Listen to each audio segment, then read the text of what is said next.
Después de la cumbre contra la pederastia clerical en Roma, que por cierto a muchos no dejó satisfechos, especialmente las víctimas, la presidencia del episcopado mexicano anunció una serie de medidas para enfrentar este duro flagelo de los abusos a menores, que sin duda ha mermado la credibilidad de la Iglesia. ¿Cuáles son estas iniciativas? ¿En qué consisten? Y preguntarnos si son suficientes. Las líneas de acción del episcopado mexicano contra la pederastia, aquí, en Sacro y Profano. Sin duda, la mayor pandemia que ha afectado a la Iglesia Católica ha sido la pederastia clerical. Ante diversos escándalos en diferentes partes del planeta, el reclamo generalizado ha sido frenar el encubrimiento institucional. Como respuesta, el Papa Francisco decidió convocar a una reunión cumbre para afrontar los abusos a menores. La reunión se llevó a cabo en Roma del 21 al 25 de febrero y al cierre fue duramente criticada por colectivos internacionales de víctimas por no haber concluido con directrices concretas y contundentes ni reglas claras. A pesar de ello, la Conferencia del Episcopado Mexicano, encabezada por Rogelio Cabrera, arzobispo de Monterrey, y por Monseñor Alfonso Miranda, secretario general, anunciaron un plan de trabajo con 5 grandes objetivos para la protección de los menores: el diagnóstico, la prevención, la justicia y respuesta, el apoyo a víctimas y la promoción al respeto por la ley. Los objetivos tienen 28 líneas de acción, entre los cuales destacan la formación y certificación de sacerdotes, la integración de comisiones diocesanas, reglas claras para el traslado de seminaristas y conformar un cuerpo reglamentado. El Papa ha instruido reforzar y verificar las directrices de las conferencias episcopales, elevándolas a un rango normativo, no solo indicativo. En el caso mexicano le corresponderá a la SEM apoyar, supervisar y verificar en cada una de las diócesis el cumplimiento de los procedimientos canónicos establecidos y el protocolo de aplicación civil conforme a la legislación penal de los diferentes estados de la República. Buenas noches, me da mucho gusto dar la bienvenida y agradecer su presencia a Monseñor Alfonso Miranda. Él es secretario de la Conferencia del Episcopado Mexicano, y junto con el presidente don Rogelio Cabrera, arzobispo de Monterrey, presentaron hace poco más de una semana un conjunto de medidas para encarar la pederastia clerical en México. Monseñor Miranda, muchas gracias. Antes de entrar, digamos, propiamente al tema, esta reunión de Roma, ¿qué se trajeron de esta reunión de Roma? ¿Cuáles fueron los puntos que más impactaron para el caso mexicano? Reunión que, por cierto, fue muy criticada, sobre todo en víctimas, en ciertos analistas, por no ser muy concreta, por no tener líneas muy directas. Pero ustedes lo trabajaron y me da gusto y han aterrizado para el caso mexicano. Bueno, pues gracias por la invitación. En principio fue un encuentro muy rico, lleno de ponencias, tanto de obispos como seglares, y también religiosas, la presencia del Santo Padre durante todo el tiempo del encuentro, que nos dio oportunidad para refrescar algunos temas que ya se venían trabajando en la Iglesia, nuevas propuestas para trabajar en las diócesis, en las conferencias episcopales, y también nos dio la oportunidad de poder establecer algunas acciones específicas para el caso México. Nos sentimos bastante contentos y bastante seguros en cuanto a lo que tenemos que empezar a trabajar aquí en México. Muchos nos preguntamos, efectivamente hubo expresiones fuertes, ¿no? Sí. Cuando habló de los inocentes, de la infancia que está clamando justicia, sí, de los actos de constricción que estuvieron. El mayor enemigo en la pederastia está dentro de la Iglesia. Queda claro que es un tema que está sobre la agenda global de la Iglesia, que es un asunto global. Pero la impresión por las conferencias de prensa, por lo que se conoció, es que se quedó en grandes planteamientos, incluso las líneas directrices que planteó el Papa. ¿Cómo ustedes aterrizan ese conjunto de cuestionamientos, de autocríticas para el caso mexicano? ¿Cuál fue la metodología o cómo ustedes dijeron, estos son los puntos que vamos a aplicar para el caso mexicano? Bueno, es importante decir que el nivel del diálogo, el nivel de las propuestas en la Iglesia Católica Universal no ha bajado. Es un nivel muy, muy, muy alto que implica desde el Santo Padre, cardenales, obispos y todos los agentes de la Iglesia Católica. Evidentemente estuvimos muy atentos a todas las ponencias y fuimos recogiendo las, digamos, líneas de acción. Trabajamos durante, en particular, 2 semanas atendiendo estas reflexiones. Previo a la reunión de Roma. Durante el encuentro y la semana siguiente, pero no es que, como sabemos, no es que ahí se haya empezado a tocar el tema. De manera reciente, por así llamar, desde el 2001, el Vaticano ha estado publicando diferentes textos muy importantes que van dirigiendo a la Iglesia Católica en el mundo. 2001, 2010 y luego uno por año o más. La Iglesia Católica en México, después del texto del 2011, donde la Iglesia en Roma pedía a las conferencias más acción al respecto, la Conferencia Episcopal Mexicana empezamos a trabajar un texto que fue validado por Roma y en el 2016 se aprobó. A partir de ahí vino el anexo en base a la ley mexicana, vino el equipo nacional y luego vino ya el encuentro en Roma. Entonces venimos trabajando, venimos estudiando y esta última parte del encuentro nos sirvió para afinar acciones que están en el comunicado que acabamos de ver. Entonces, esos son tiene que ver con el diagnóstico, con la prevención, con la justicia, con la aplicación de la ley, y con todo lo que tiene que hacer como Iglesia Católica en México. Muy bien, gracias, Monseñor Miranda. En este primer bloque queda claro que es un proceso que lleva la Iglesia, que hay varios años que están detrás, y que en esta reunión que hubo en Roma fueron como grandes directrices donde la Iglesia plantea su vergüenza, pero también busca los cauces y sobre todo, para mí uno de los aspectos importantes es no solo el abuso al menor, sino también el tema del encubrimiento, que es un aspecto muy importante que toca directamente las fibras de actuación por parte de la Iglesia Católica en todos los países. Vamos a una pausa y estamos viendo las grandes líneas, las grandes directrices que ha marcado el episcopado mexicano sobre el tema de la pederastia en México. Y usted está en Sacro y Profano.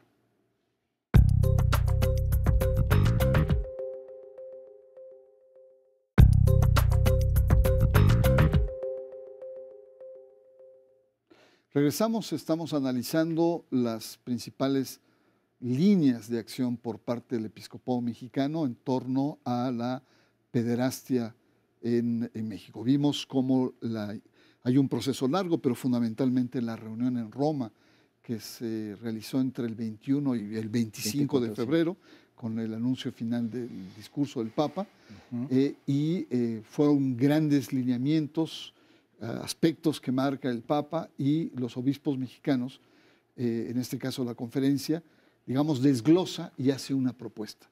Ya nos habló de algunos de los puntos, entre ellos el diagnóstico.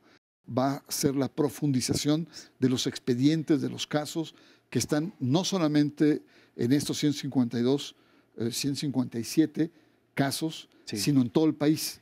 Y tengo entendido que va poco más de la mitad del episcopado, de las diócesis, que han otorgado esta información, pero falta casi un 40%.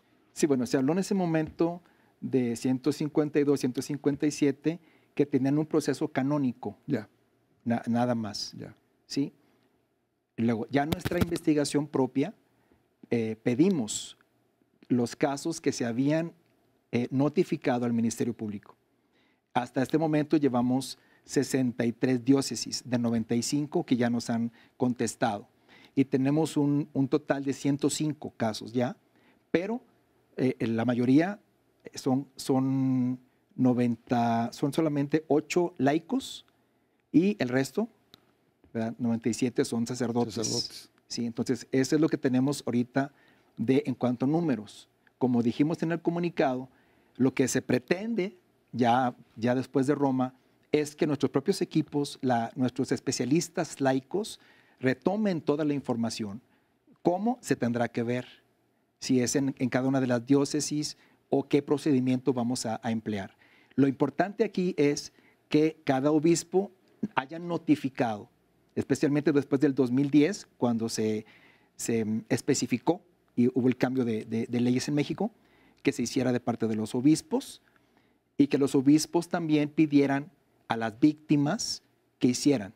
Yeah. Sucede a veces que es los mismos sacerdotes, vicarios generales, etcétera, que acompañan a las víctimas del Ministerio Público a levantar la denuncia.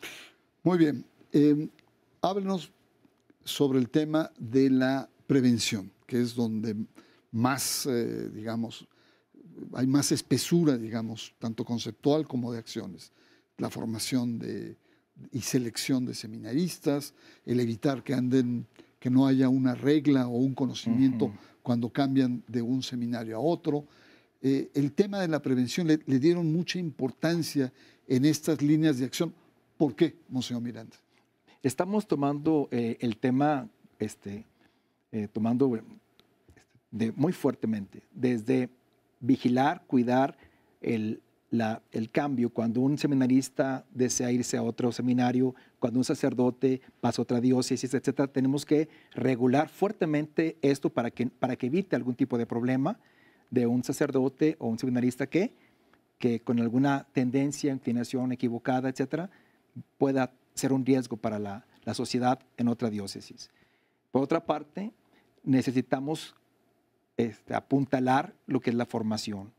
No nada, desde las familias, desde la entrada a los seminarios, bajo baterías psicológicas, tener una acentuación muy fuerte en la formación dentro de los seminarios y en la formación permanente de sacerdotes, privilegiando en primer lugar lo que es que el sacerdote viva su vocación, ¿sí? Plenamente.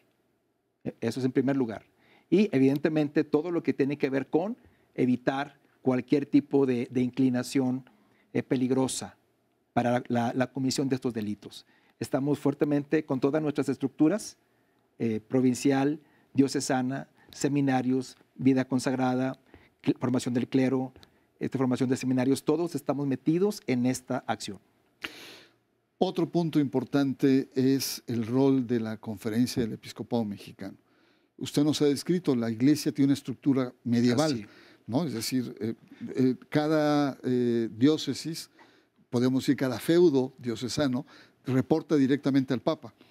Y la conferencia como tal es un órgano de servicio, de articulación, de animación.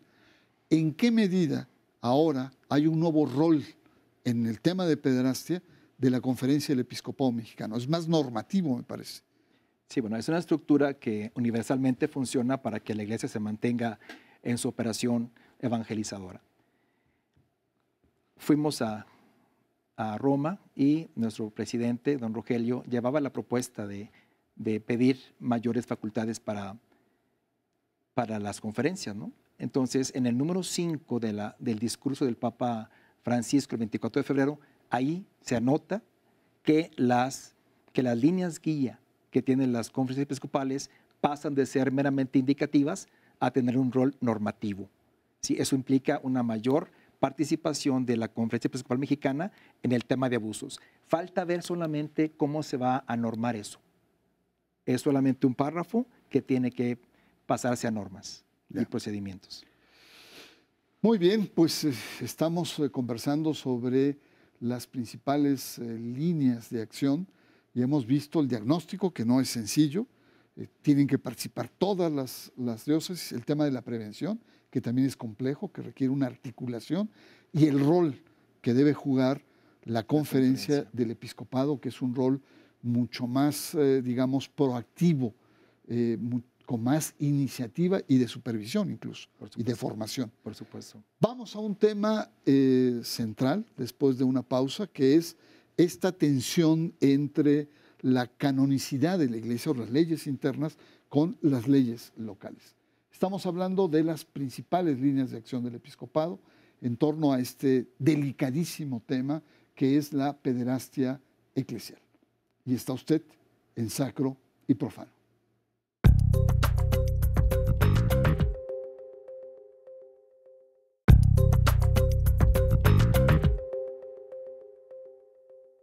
Las principales líneas de acción de la Iglesia en torno a la pederastia es el tema de esta noche, Sacro y Profano, y hemos visto que es un tema que en la reunión de Roma se globaliza, porque es una problemática que ha avergonzado, ha afectado y ha minado la autoridad moral de la Iglesia Católica, por lo menos en los últimos 20 años ha ido increciendo este flagelo o esta plaga, como dijo el Papa en su discurso final. Así es. Mientras se cuestionó de que eran grandes posicionamientos, constricciones, golpes de pecho, la Iglesia y otros episcopados han inmediatamente dado una respuesta con líneas de acción inmediatas. Estoy pensando en el caso francés, que ya a un gran monseñor lo ha denunciado por encubrimiento, y en el caso mexicano hay líneas de acción. Hemos visto básicamente el tema de 3 aspectos, que es diagnóstico, que es prevención y el tema del nuevo rol de la Conferencia del Episcopado. Pero falta un tema central, Monseñor Miranda, y es esta relación entre las leyes internas de la Iglesia y las leyes locales, civiles, seculares. Es decir, y la impresión que da es que primero, cuando hay un caso, una denuncia, tiene que pasar por un proceso interno de la Iglesia antes de que se dé parte a las autoridades. La pregunta, y es una pregunta, digamos, fuerte, es: ¿la Iglesia le está jugando al ministerio público frente a un crimen? Bien, tenemos que partir del 2010, que hubo la modificación de las leyes en México y la especificidad del delito, donde se pide que una vez que se tiene la información se notifique a la autoridad, ¿sí? Siendo evidentemente solamente verosímil la noticia, pues, al obispo en este caso. Aquí el obispo recibe la información y, además de tomar la noticia, debe invitar a la víctima o quien vaya con la víctima o quien se haya dado cuenta del delito, que con toda libertad proceda a la denuncia o notificación en la autoridad.